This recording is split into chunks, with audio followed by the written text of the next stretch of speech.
Hello, everyone. This is Small Time with Sophia. I'm going to answer some of your questions today.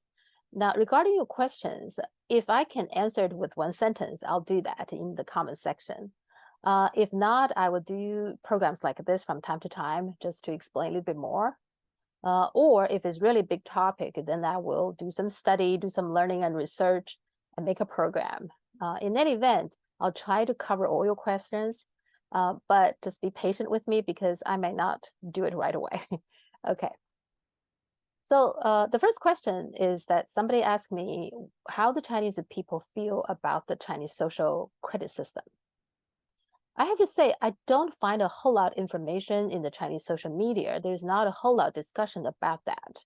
So I did ask my parents, and they barely know what I was talking about. And then I asked some of my friends, and I even asked people, random people on the street, to see if they know or they have any view on that. So here's my taking on the whole thing. First of all, Brian Beletic from the New Atlas, he made a pretty good program about a year ago. I'll put his program's link in the description box if you want to know the details about the social credit system. My understanding is that it is a program that the Chinese government has been thinking and has been experimenting, but it's still in a very early stage. It's not even clear to me that it's going to be a centralized rollout for the whole country, or it's going to be giving the authority to provincial level, city, for them to determine how they want to do it. In any event, right now, it is in some places they are experimenting with it, like Datong, that there has been a report about that. And the people who have been participating in it so far seems like it. Now, how does it work? The idea really is to for the Chinese government to find alternative ways than imprisonment. So the Chinese government is experimenting to see if there's some way to deter people from doing the petty criminal things, like a spit in the public space, very disruptive, in the public transportations, stuff like that. And also including what Brian Beletic mentioned, that if somebody registered to voluntary to do the military service, but then in the end not showing up. In China, military service is voluntarily. But if you voluntarily, you already sign up to it, you're supposed to do the service. And if you don't, in the end, not to do it, there is a way to punish you. For example, not allow you to apply a good job. Certain jobs you're not allowed to apply based on your social credit score, things like that. And the other example can be somebody is very disruptive in, let's say, on a train, sitting in a place that he or she doesn't pay for. Like I just recently see somebody sitting in the first class. She paid her regular ticket, but refused to leave the first class. It happens. And in those cases, then there's a really bad, it will be not only this person will be taken out of the train, but also it will affect her social credit score. There will be some record somewhere showing that she has been doing this. Now, if she has done it multiple times, then there will be social credit score that will affect her future transportation ability, meaning she probably will be banned from taking any public transportation. Sometimes there's a limit, like in a year or 2 or 3. It could be up to 5 years, maybe even longer, or even ban you for the rest of your life if it's really serious, stuff like that. I don't know all the details, but you get the idea for the principle. Because I think what the Chinese government is trying to see is that preventative is important. That the idea for the Chinese criminal justice system is to prevent people from doing it. The idea that you have this system in place may be enough for people to not doing these things. You see, imprisonment sometimes, it's not necessarily that effective. So say somebody has been very, like I said, this woman that she bought a ticket to this regular class, but she insisting on sitting in the first class because it's empty there. How long is a proper punishment for her to be imprisoned? Can you really place her like a 3 years imprisonment? That's too severe, right? So max probably a week, maybe a month, no longer than that. But if she comes out, it's not guaranteed that she will not do it again. On the other hand, if she knows that the punishment is it will be permanently on her record, And if she ever do it again, she might not be able to take on any transportation. That might be a more decisive deterrent for her. And so far, based on the experiment from some cities, I read a report that is actually pretty effective. The people in Datong, for example, where it has been experimenting, the people there seems to like it, because there are pedestrians are saying they feel the drivers are driving much more reasonable. They don't see as many fast and driving against the red light, and not giving the priority for pedestrians when they're crossing street. Stuff like that is getting a lot better, according to some of the pedestrians and people on the street. So they like that. They like the fact that this this idea, this social credit idea itself, because it exists, it's already deterred lots of people from doing these things. It's because it doesn't worth it, right? Why would you want to do something, let's say not to giving a priority for pedestrians across street, which you should do, but you don't in the past. And now if you don't do that, you would think, well, it doesn't worth it. If I do this and get caught on the camera or something, I will have a bad score. And who knows what that bad score will bring to me, inconveniences for a long time, from now on. It just doesn't worth it. It's much better I'll just let the pedestrians passing the street, giving them the priority. So you see this cost and effect calculation for people are different. For a lot of these kind of petty criminal behavior, imprisonment may not be that effective. If somebody stay in the jail for a week, it's possible they come out and they will do it again, right? So that's the thinking behind it. And like I said, so far the experimenting from those places that has been experimenting, people seems like it. All right. But it is in the early stage. It's hard to say how it's going to be at this point. I think it's way too early to pass on any judgment. My general impression is people don't seem to care about it that much. In particular, it hasn't come to Beijing in terms of its practical impact. Well, and the people, when I do explain this to them, and most people is like, what's the big deal, right? You are not supposed to speed. You are not supposed to drive against the red light. You are supposed to give priority to pedestrians crossing street, etc. I mean, you're just supposed to do the right thing. So now you should, and there's an extra layer of reason that you should do the right thing. What's wrong with that? So, and also I want to say in terms of the cameras, the people here in China also have a different view about cameras. Surveillance system. In the US, in the West, they see surveillance as something very intrusive, private issues, etc.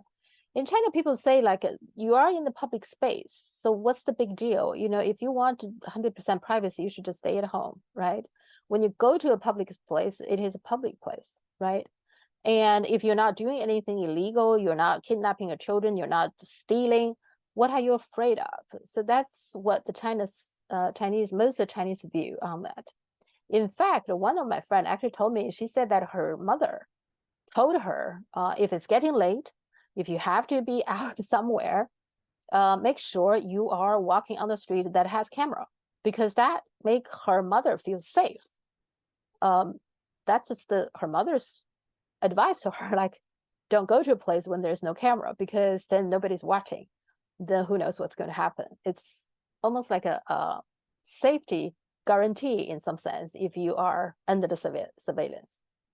So that's a very different view from the West in terms of privacy, in terms of surveillance, the attitude towards surveillance in general. I would just say in general, I think the Chinese people has more confidence and trust their government more than the people in the West. I can give you all kinds of reasons. We can talk about the reason for that in the future.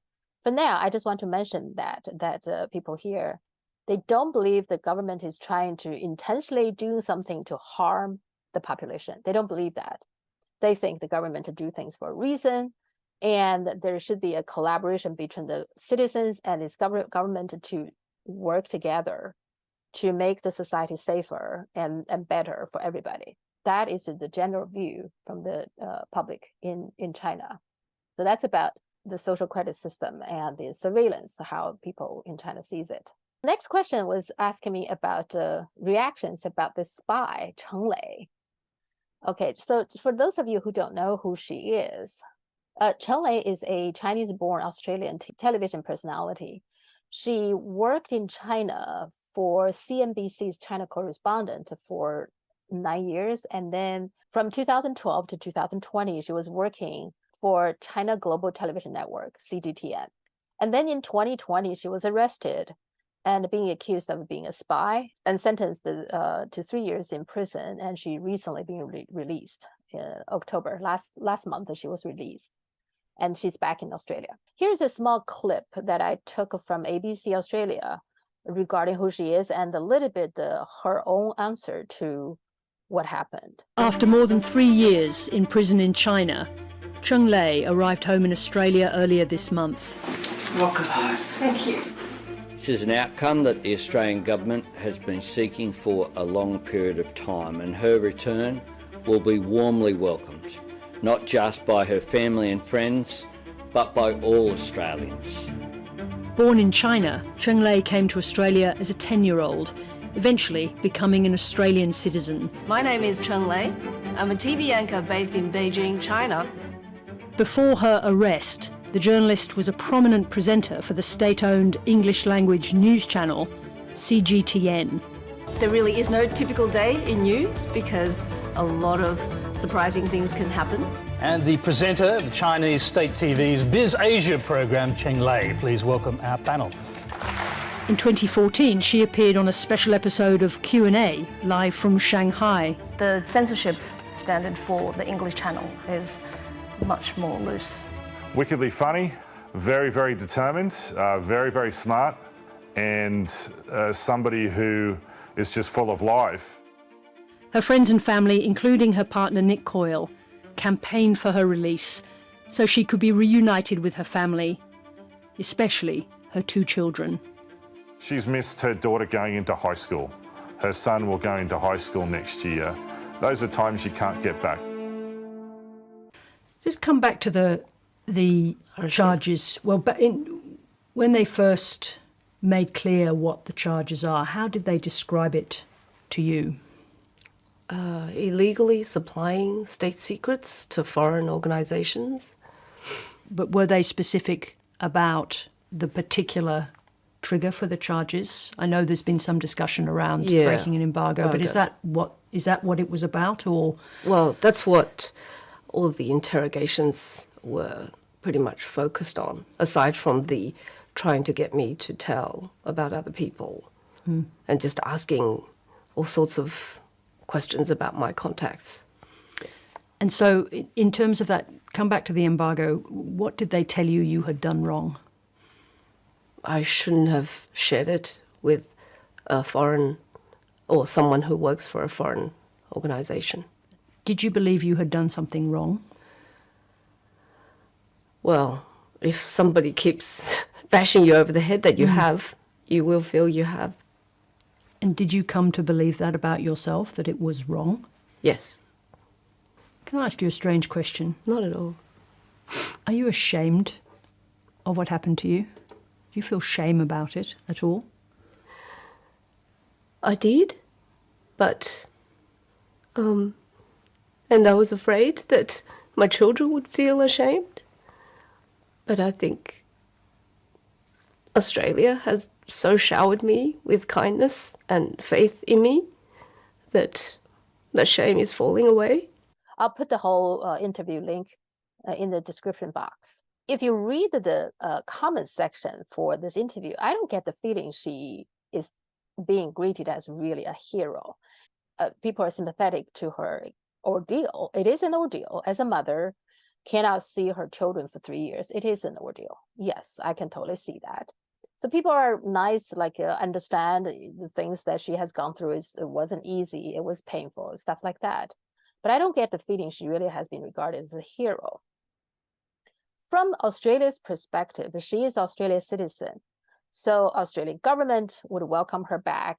And it seems like the Australian government has been trying to get her back also.